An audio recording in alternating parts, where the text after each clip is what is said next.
Let's take a look at this SanDisk Extreme Pro card. It's the 128GB variant, and it promises speeds of up to 170 megabytes per second. This is the newest card from SanDisk, still UHS 1. I think UHS 2 cards are just too expensive. And this promises up to 170 megabytes of read speed, which is kind of impressive for a UHS 1 card. But yeah, let's just take a look around the box here. Extreme Pro. I have had great experience with the SanDisk Extreme cards.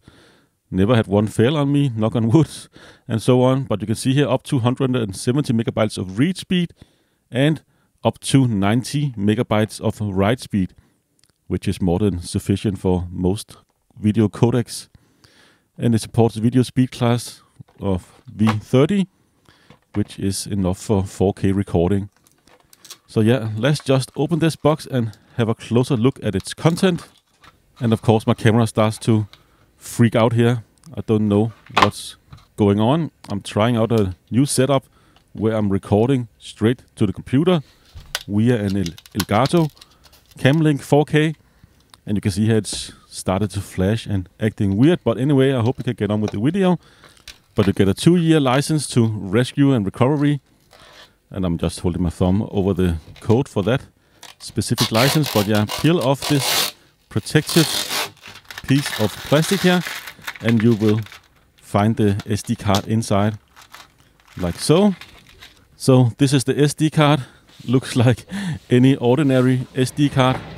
You can see it here next to the older models of Extreme Pro from SanDisk. These promises up to 95 megabytes of read speed versus the 170 megabytes of read speed on the newer ones. But you can see, other than that, they actually look identical. Same kind of label on there, same coloring and everything. So yeah, only faster speeds promised by the newer card. That's really the only visual difference.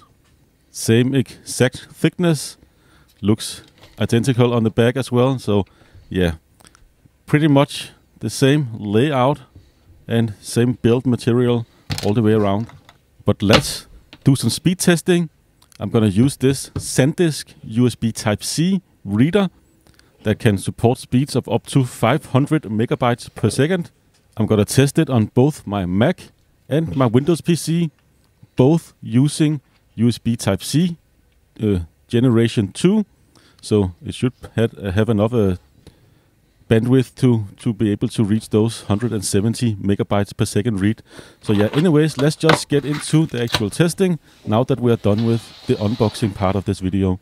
First off, let's connect it to my MacBook Pro from 2018 through this Thunderbolt 3 dock from OWC. And let's open disk speed test and of course select the target drive, which is the SanDisk drive, but you can see it's untitled according to this file explorer right here. And just hit start, speed test, and let's have a look at those results. You can see here, write speed, I'm getting around 83 megabytes per second, which is quite impressive for such a card, UHS 1 card, but read speed, I never really manages to get above 100 megabytes per second. You can see here, I'm just around the 94 megabytes per second of read speed and about 83 megabytes per second of write speed, which is definitely sufficient for 4K video recording, and the read speed is also quite fast, at least according to older SanDisk card, but quite a bit from the 170 megabytes per second as SanDisk advertises on the box. Time to connect it to my Windows machine here on the USB Gen 2 port on the back, and let's just run Crystal Disk Mark. I'm only gonna test the sequential read and write speed. I've turned off the speed quite a bit because it takes some time to actually get some read speed going on here, but you can see after some time, read speed 99.2 megabytes per second, so a few megabytes faster than what I was able to achieve on my MacBook. Now let's skip ahead and have a look at the read speed, or excuse me, write speed. And you can see here I'm achieving more than a MacBook as well, 87 megabytes per second.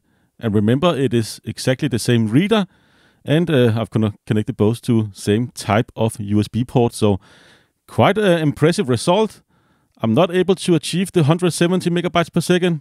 If that's something you have been able to achieve, please leave a comment down below and tell me what kind of equipment you have been using for that. But for the kind of money you pay for these cards, I don't think you really could go wrong. Plenty for 4K recording and also sufficiently fast for transferring the files to your computer. And I really don't think UHS-2 cards are worth it at this point when you can get speeds of up to around 100 megabytes per second. You know, transferring files to your computer, that's fast enough, at least for me as a amateur user, YouTube content creator. I hope to see you again in a future video, but that's it for this one. Take care.